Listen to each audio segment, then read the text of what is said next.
Neurociencias para la salud, educación y bienestar. Bienvenidos a Neuropodcast, el podcast de Centros y Neuro, donde vamos a aprender cómo funciona el cerebro humano para resolver sus más profundos misterios. Mi nombre es Javier, un completo ignorante en esta materia, pero no se preocupen, yo no seré el guía en este viaje. Para liderar esta excursión tenemos a la experta en neurociencia, fonoaudióloga, máster en neurorehabilitación cognitiva y estimulación temprana de la Universidad Autónoma de Barcelona, instructora de yoga y directora académica del Centro Cineuro, Pamela Guevara. ¿Cómo está usted, Pamela? ¿Qué tal? ¿Cómo está? Qué buena presentación. Muchas gracias, Javier. Estoy súper bien, súper contenta por iniciar este espacio de conversación. En nuestro primer capítulo. Claro, sí. Es algo que lo habían solicitado algunos miembros de la comunidad Cineuro, así que estoy muy contenta de que al fin logremos iniciar esto. Bueno, entonces partamos por el principio. ¿Qué es neurociencia? No hemos hablado porque este es nuestro primer capítulo, pero si se meten en las redes sociales en @centrocineuro van a ver que en cada publicación estamos hablando de neurociencia. Pero, ¿qué es la neurociencia? Bueno, las neurociencias son todas las ciencias que estudian el sistema nervioso humano, específicamente el cerebro. Entonces estudia cómo el cerebro se va desarrollando en las distintas etapas del ciclo vital y también qué ocurre en él, por ejemplo, ante alguna lesión o alguna patología neurológica de base. Cómo se reorganiza, por ejemplo, después de un golpe en la cabeza. O cuál es la diferencia que hay a nivel estructural en el cerebro entre unas personas que tienen una condición de espectro autista en comparación con una que no, por ejemplo. Entonces, lo que hace o el objetivo que tiene la neurociencia es descifrar qué pasa en el cerebro. Y el cerebro es el órgano más importante, o sea, no hay ninguna actividad que hagamos sin utilizar el cerebro. Entonces, entender cómo funciona el cerebro nos va a servir tanto como para aplicar en el mundo laboral o también para aplicarlo en el día a día. Así O es. esto es solo usted lo tiene que saber para aplicarlo en el trabajo.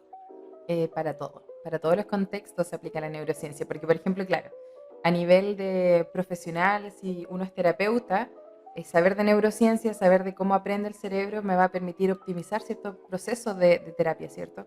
Pero en el contexto de hogar, yo que soy mamá, que tengo hijos, saber de neurociencias también me va a ayudar a adquirir herramientas que me permitan conocer, mira, a esta edad este niño debería ya desarrollar ciertos hitos, ¿cierto?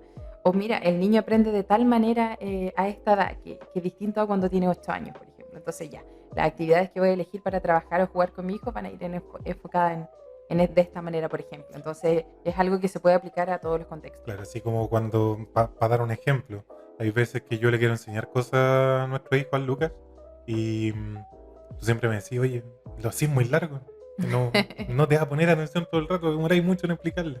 Entonces eso, ¿por qué? Porque ya, aparte de decirme la cara, dime por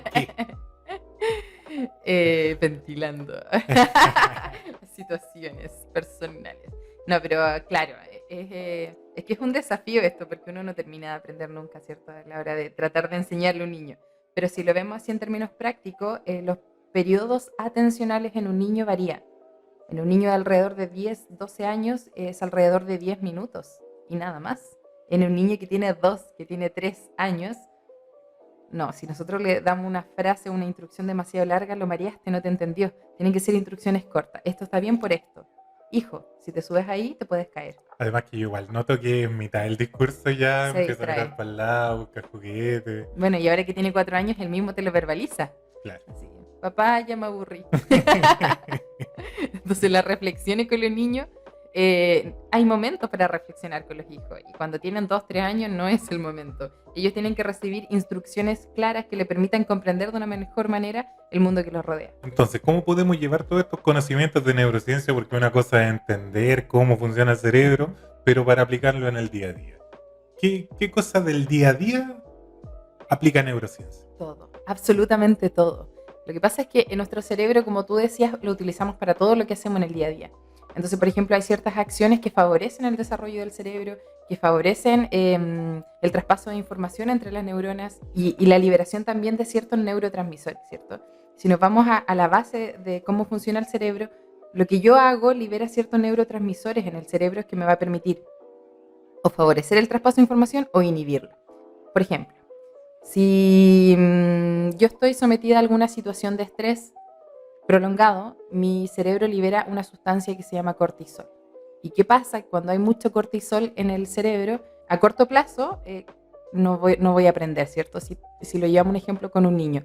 Si yo quiero enseñarle algo a un niño y por su edad característica no me entendió y yo me empiezo a estresar y le empiezo a gritar, lo que voy a hacer con esta situación es que el niño en su cerebro libere cortisol. Y al liberar cortisol, inhibe el aprendizaje absolutamente. Entonces, por más que yo le grite, no me va a entender, porque su cerebro no está en las condiciones base para entenderme. Entonces Por el eso de que hay que ser estricto con los niños, No, que todo lo tienen que contrario. hacer caso, ¿no? Yo creo que hay que diferenciar entre disciplina y ser estricto, ¿cierto? Porque, claro, los niños están en una etapa en que tienen que aprender, entonces le podríamos tener rutinas de sueño, rutinas de estudio, rutinas, horarios para ver tele, y está bien, ¿cierto? Organizarle su día de una manera disciplinada. Pero a la hora de yo entregarle conocimientos a los niños tiene que ser siempre en base al juego, sobre todo en la primera infancia, de 0 a 8 años. Porque los niños aprenden jugando, o sea, lo base para ellos es jugar. Y ahí ocurriría como lo contrario, o sea, cuando están bajo una situación de estrés o una situación agresiva, generan cortisol, entonces me imagino que a través del juego generan otra sustancia, ¿no? Claro, se libera en el cerebro serotonina, endorfina, oxitocina, que genera en su cuerpo el sentir bienestar, el sentir placer, ¿cierto? Por lo que está ocurriendo. El juego los emociona mucho porque se liberan ciertos neurotransmisores. Pero igual, volviendo al ejemplo del cortisol, el cortisol no es malo, no es algo como el cortisol es lo peor que le puede pasar al cerebro. Porque hay ciertas situaciones en que es útil que se libere cortisol. Por ejemplo, si voy cruzando la calle y un auto está a punto de atropellarme y me toca la bocina, eso es estrés para mi cerebro, pero me va a permitir dar un salto atrás. Y yo quedo como, casi me muero. Ya, pero la liberación de cortisol hizo que yo tenga el reflejo de salvarme, ¿cachai? De retroceder. Entonces, si lo llevamos como a lo primitivo, así muchos años atrás, es lo que nos permitía la sobrevivencia, ¿cierto? Teníamos que arrancar de animales seguramente y gracias a nuestro sistema de alerta y de cortisol podríamos hacerlo a tiempo. El modo sobrevivencia. Claro, por supuesto, pero el cortisol prolongado en el tiempo es lo que es dañino. Entonces, ¿Prolongado en el tiempo de qué forma? por ejemplo, si yo voy al trabajo y el trabajo en el ambiente laboral no es bueno, las condiciones en las que trabajo no es bueno y aparte se me exige demasiado, mi cerebro va a estar con un nivel de cortisol elevado siempre y eso no es beneficioso. Y aparte, o por ejemplo en otra situación, las personas que tienen depresión, eso igual libera un nivel de cortisol elevado en el cerebro y a largo plazo se mueren neuronas, eso es una realidad. Entonces, claro, el cortisol es bueno, pero en situaciones específicas. Pero prolongado en el tiempo y vivirlos y sentirlos diariamente es lo que hace mal. Y ya saliendo del plano del día a día, si esto lo llevamos ya, vámonos al mundo laboral. Aquí en Cinebro, muchos cursos sobre salud, sobre educación, entonces vayamos viendo en cada ámbito. En el ámbito de la educación, ¿cómo podemos aplicar neurociencias? Pensemos en un profesor que está solo frente a 45 niños. ¿Qué podemos hacer para que las neurociencias nos ayuden en esa situación? Porque no se trata de solamente tomar a los niños que se están portando bien y a los otros dejarlo que hagan. Claro, no. Tenemos que lograr, bueno, una de las cosas principales es organizar las clases en base a qué me dice la neurociencia de cómo aprende el cerebro. Por ejemplo, hoy en día hay muchos estudios que avalan el activar el cerebro antes del aprendizaje. Así como, por ejemplo, los deportistas calientan los músculos, ¿cierto? Antes de hacer alguna actividad específica con su cuerpo, con el cerebro pasa igual. Nosotros deberíamos realizar actividades que involucren la mayor cantidad de zonas cerebrales posible, o sea, utilizando la mayor cantidad de sentidos posible para lograr una mayor activación del cerebro. Y eso va a favorecer el proceso atencional que sigue, pero inmediato a ese juego cognitivo. Pero este juego cognitivo que uno debería hacer en la sala de clase o en una terapia tiene que ser cortito, que no dure más de 5 minutos, que esté asociado a tiempos cortos, ¿cierto? Y que involucre la mayor cantidad de sentidos posible. Por ejemplo, juegos de velocidad de procesamiento de la información. Pero ¿cuál es un juego de velocidad de procesamiento? Dime todas las palabras que conozcas que empiezan con A. En 30 segundos. Y el niño, avión, aguja, ala, así. Y velocidad. O por ejemplo, voy a pegar distintos elementos en la pizarra y con un puntero los voy a ir apuntando. Y ustedes tienen que girar la cabeza y nombrarlo. Y hacer seguimiento visual, ¿cierto? Y nombrándolo lo más rápido que pueden. O por ejemplo, voy presentando en diapositivas 5 elementos y hay un intruso. Entonces tienen que mirar, identificar el... Entonces, mantener al niño atento. Sí, esos son juegos que, o por ejemplo, de equilibrio. Ya, vamos a hacer 10 segundos de equilibrio. Entonces le pedimos a los niños que se paren en un pie y ahí, aguanten. Entonces, ¿qué estamos trabajando ahí? Estamos equilibrando, aparte del cerebelo, las áreas que están relacionadas con el control motor, por ejemplo. Entonces, ya, lo que se sugiere para organizar una clase es hacer un juego cognitivo. Inmediatamente cuando termina el juego cognitivo, que no dura más de 5 minutos y que está asociado a velocidad de procesamiento de la información, ¿cierto? Pasarle los contenidos que son más difíciles que yo tengo planificado para esa clase. Y luego deberían venir actividades prácticas, en donde los niños pongan a prueba lo que les estoy enseñando. Y luego debería venir una pausa activa. Y luego, de nuevo, un juego, la pausa activa puede estar ligada al juego cognitivo y partimos de nuevo el proceso. Entonces, las clases deberían estructurarse considerando, uno, el periodo atencional en los niños, dependiendo de la edad, ¿cierto?, en la que estamos trabajando con ellos, y considerar el activar el cerebro antes de entregarle una información importante. Ya, porque yo recuerdo cuando, no sé qué tanto habrá cambiado las clases de cuando yo iba al colegio a hoy en día, pero era bien como que se entraba a la sala, el profesor llegaba y era como silencio, silencio, y empezaba a pasar al tiro la materia. Claro, expositiva también. Entonces, aplicar la neurociencia versus el no aplicarla, versus el método clásico, llamémoslo, del profesor haciendo callar a los alumnos y pasando la materia. Uh-huh. Eso, ¿qué grandes diferencias podemos encontrar en el aprendizaje? Bueno, uno es que no aprovechas el periodo atencional al máximo del niño, ¿cierto?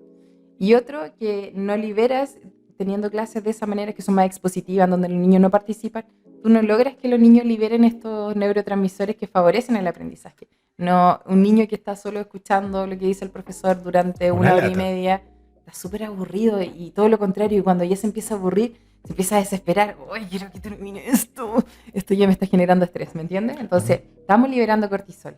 Y por ejemplo, yo creo que a todos nos pasaba que las clases de educación física era lo máximo. Así, claro. Wow, así Nota como, 7, amo correr. Sí, a todos nos pasó. Pero aparte de que en la clase utilizábamos todo nuestro cuerpo, el hacer ejercicio hace que se libere endorfina. Y la endorfina, bueno, una de sus funciones es inhibir el dolor, y la otra es generar esta euforia. Entonces los niños llegaban ahí después de educación física con energía, pero así a tope y queriendo hacer todo. Por ejemplo, si uno hace ejercicio antes de irse al trabajo, te vas con otra actitud al trabajo porque tú tienes endorfina en tu cuerpo que te hace tener ganas de hacer más cosas, ¿me entiendes? Entonces, esas son como la gran diferencia en una clase que es como expositiva versus otras que se mueve todo el cuerpo. Entonces, las pausas activas dentro de la sala de clase deberían también incluir el que se mueva todo el cuerpo también. O generar también el aprendizaje a través del aprender haciendo. Si estamos enseñando geometría, miremos nuestro entorno, vamos a recorrer el colegio y utilicemos lo que tenemos para enseñar geometría. Algo así como lo que hace el método Montessori, ¿no? Claro, sí, el Montessori a través del juego, sí. Entonces, en el método Montessori podríamos decir que se aplica la neurociencia. Sí. Dando el ejemplo, siguiendo con el ejemplo de educación física, a mí me pasaba exactamente lo contrario con las clases de historia. Claro. Que era el profesor, o sea, una lata tener que estar memorizando si es que el profe hacía la clase, porque muchas veces el profe entraba a la sala y era como, abran el libro, bueno, no quiero imitar, pero abran el libro, jóvenes, en tal página subrayen lo más importante, y yo no lo hice nunca. Y cuando subrayaba, o sea, para mí era como, ¿qué de esto? ¿Cómo sé yo qué es lo importante, no? Y terminaba subrayando casi todo el libro, cosa que tampoco sirve mucho. Entonces, a diferencia de eso, había otra clase en la que a mí tampoco me gustaba mucho, que era la de lenguaje, pero en primero medio yo tuve un profesor muy bueno, el profesor Fernando Klein, si está escuchando le mando un saludo. Muy bueno, él era capaz de captar la atención, de motivar a los alumnos. Él era muy bajito, entonces si era necesario para captar la atención de los alumnos, se subía a la mesa, nos hacía actuar, eran clases bien lúdicas, a diferencia de otros profes de lenguaje que yo tuve. Entonces eso lograba captar mi atención y logró que incluso yo subiera mis notas. Eso en parte, el hacer estos juegos de roles con los alumnos, el subirse a hacer cosas, ¿es neurociencia también? Es neurociencia. Es que igual el aprendizaje en general va ligado a la emoción. Entonces, marca una diferencia súper importante, por ejemplo, lo que tú mencionas de que el profe te caía bien. Entonces, si el profesor me genera una sensación positiva, este loco que es chistoso, que es simpático, ya tengo otra, en primera instancia, otra predisposición distinta. Y aparte, si lo hace de una manera lúdica, en donde me pide a mí que actúe, que me mueva, mucho mejor aún. O sea, imagínate que nos hizo una vez una obra de teatro que tuvimos que actuar todos y para preparar la obra de teatro nos llevaba al patio. Nosotros éramos el último curso, la última letra, lo más escondido del liceo. Y para cualquier otro profe a lo mejor sacar a un curso completo de esas características de la última letra, digamos, al patio era sinónimo de caos. Sin embargo, él nos llevaba y lograba que todos trabajaran en lo suyo. Claro, absolutamente. Ligó totalmente el proceso de aprendizaje a la emoción.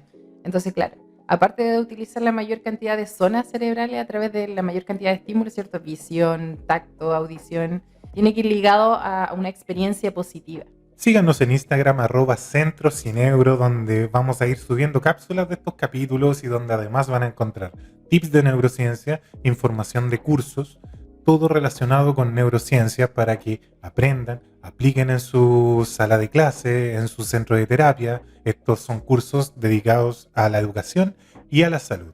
Pueden tener más información de todos los cursos que están disponibles en cineuro.cl. Cursos en los que usted se inscribe e inmediatamente puede iniciar las clases. Cursos asincrónicos para que usted tome a su ritmo, a su tiempo, en base a su comodidad para compatibilizar la familia, el trabajo y la educación. Bueno, y ahora llevémoslo al área de la salud. Ya hablamos un poquito de educación, ahora hablemos del área de salud. ¿Cómo nos puede ayudar la neurociencia en el trabajo en clínica? Este mundo sí que lo desconozco. Yo, o sea, tuve clases, fui alumno, pero paciente no he sido mucho.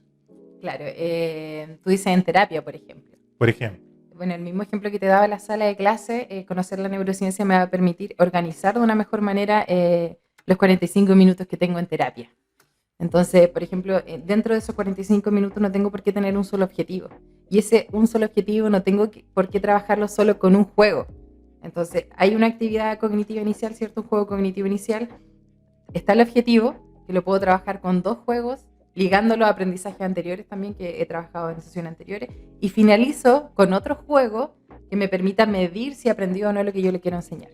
Entonces, la neurociencia trasciende porque al saber qué pasa en el cerebro con lo que yo estoy haciendo, me permite saber cómo optimizar ese tiempo que tengo con los niños o con los adultos, dependiendo de cuál es mi área de trabajo. Y además que me imagino que no es solo aprender cómo funciona el cerebro, o sea, claro, aprender cómo funciona el cerebro, pero un cerebro de un niño no va a ser igual que el cerebro de un abuelo, de un anciano, digamos, tercera edad. Claro, sí. Entonces, ir conociendo cómo funciona el cerebro en distintas fases, en distintas edades, en distintos rangos etarios, te va a servir a llevar esta terapia de distintas formas. Claro. O sea, tú el ejemplo que me diste, tú eres fonoaudióloga, un pediatra, por ejemplo. ¿Cómo podría aplicar un pediatra algo de neurociencia porque cuando llevamos a los niños al pediatra, o sea, es casi puro llanto? Entonces, ¿cómo podemos contrarrestar eso a través de la neurociencia?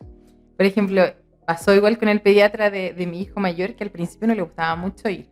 Y logramos llegar a un pediatra que se sabía las canciones de los dibujos que a él le gustaban. Entonces, se dio cuenta que a Luca le gustaba la Luli Pamplín. Entonces, cuando nosotros llegamos a terapia, le empezó a cantar una canción y el Lucas, atención, esa yo me la sé, y cantó con él. Entonces yo creo que volvemos a lo mismo, los médicos en general que trabajan con niños, no solo pediatras, porque realmente uno le lleva a otras especialidades, no, usan mucho de neurociencia para interactuar con el niño, lo tratan como un usuario, ¿cierto?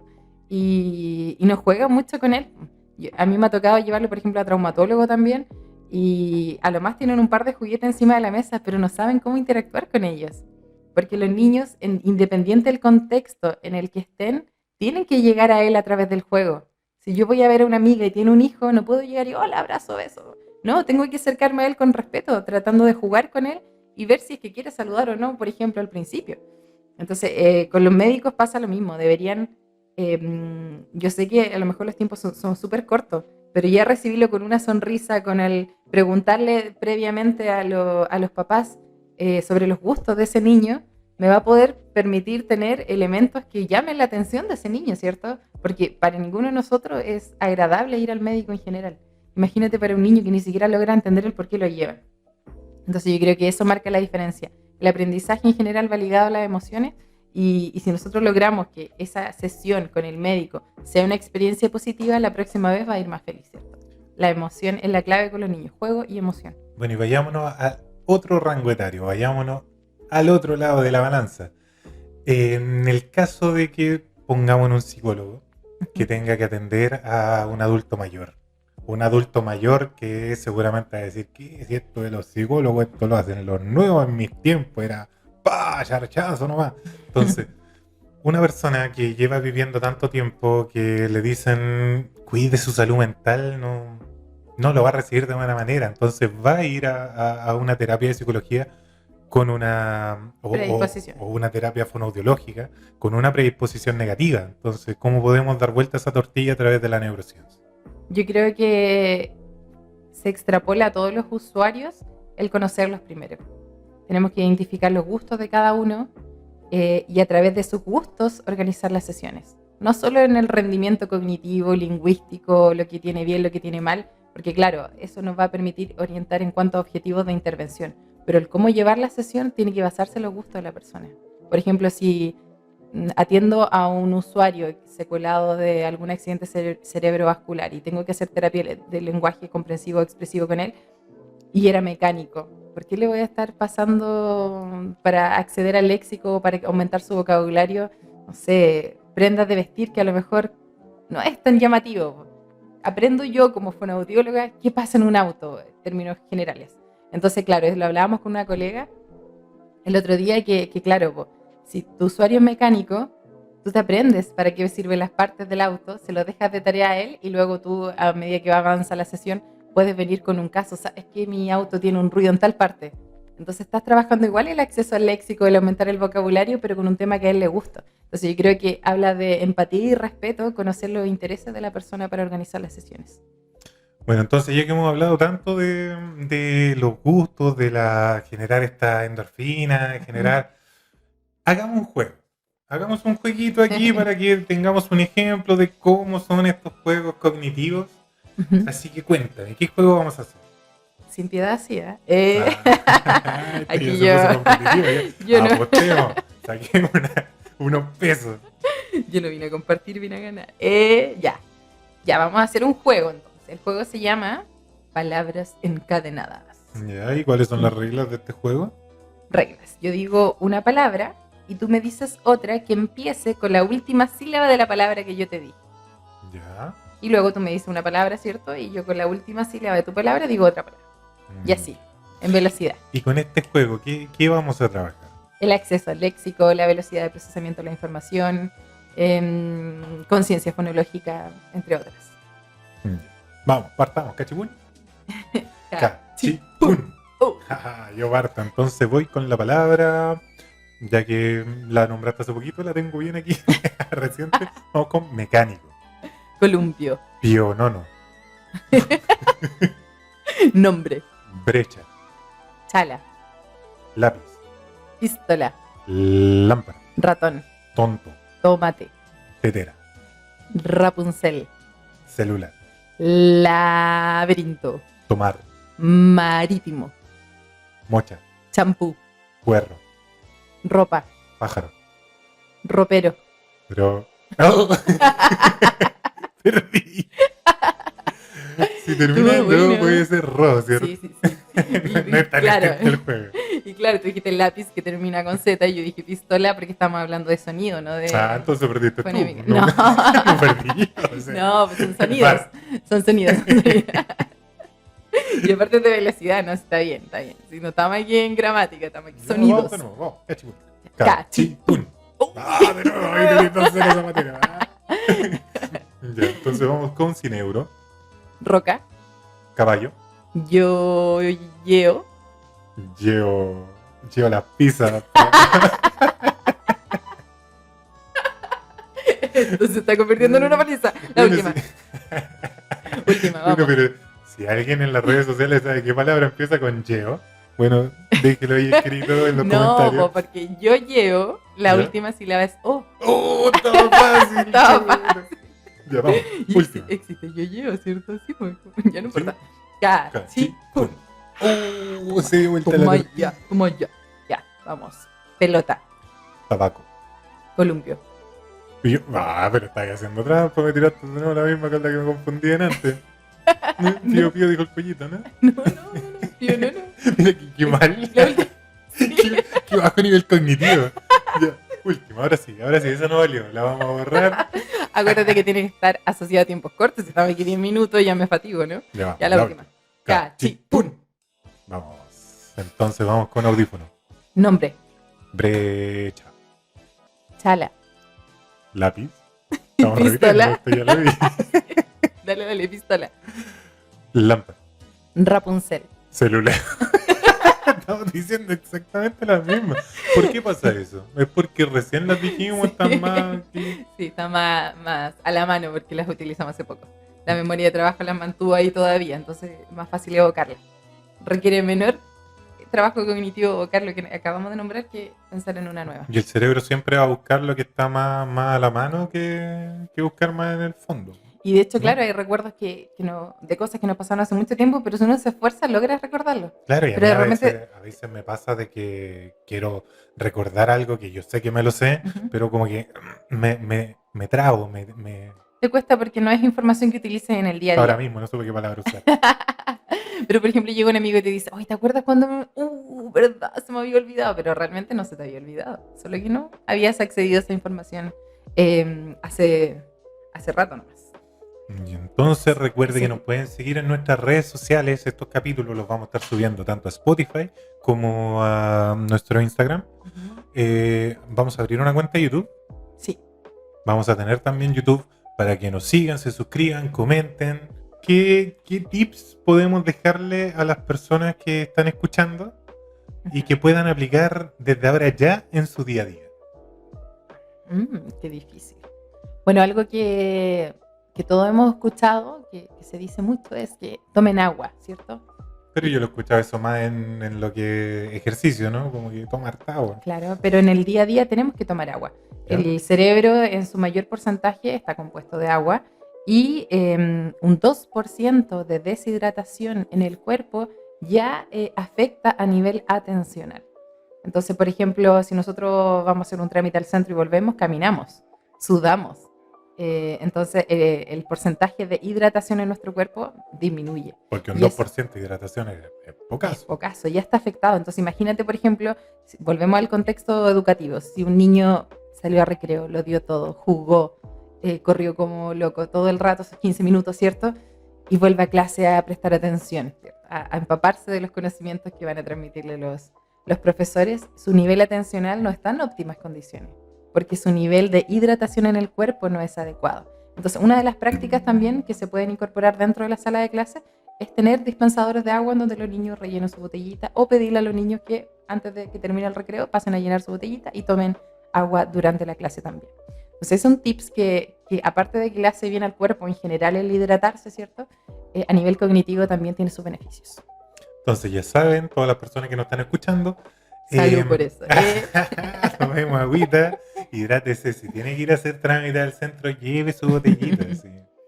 Una botellita, llenarla de agüita de la llave, no tiene por qué comprar agua, ¿no? Agüita se de la va. llave. Claro. Y así vamos haciendo todos los trámites sin ir perdiendo nuestro nivel cognitivo. Claro, si se va a enfrentar a alguna evaluación, hidrátese muy bien antes de realizar. Claro, y esta, yo he escuchado, por ejemplo, de que el café deshidrata. Es verdad. Entonces, antes de una prueba, tomarse un café sería un error. Excelente pregunta. Yo creo que antes del café podrías tomar agua. Antes del café tomar agua. Entonces, Pero- café y eso es deshidrata, pero importante. sumarle la hidratación del Es agua. importante que no es lo mismo tomar un vaso de agua al seco de una, ¿cierto? Que tomarlo a sorbos. Lo que se sugiere es tomarlo de a pequeñas dosis a sorbos. Porque de esa manera logras tú que el cuerpo la reciba, la integre, Que la absorba. que no la mantenga en el estómago, sino que la vaya absorbiendo. Pasa de a largo poco. después con él. Entonces, claro, una buena medida. Y bueno, la deshidratación del café no es instantánea tampoco, ni los efectos de la cafeína también. Entonces, yo creo que sí, una buena medida sería tomar antes y después agua de tomar café. Bueno, este fue el primer capítulo de este podcast que vamos a ir generando con cierto periodo que todavía no tenemos claro qué periodo de tiempo lo vamos a subir, Sí. pero en base a que si a ustedes les va gustando van a ir saliendo más capítulos. Así que no se olvide de dar like, seguirnos, escribir un comentario, tirar buena onda, tirar mala onda. También recibimos los comentarios para ir siempre mejorando. Así que nos encontramos en un próximo capítulo. Chao, chao. Chao, chao, nos vemos y nos escuchamos.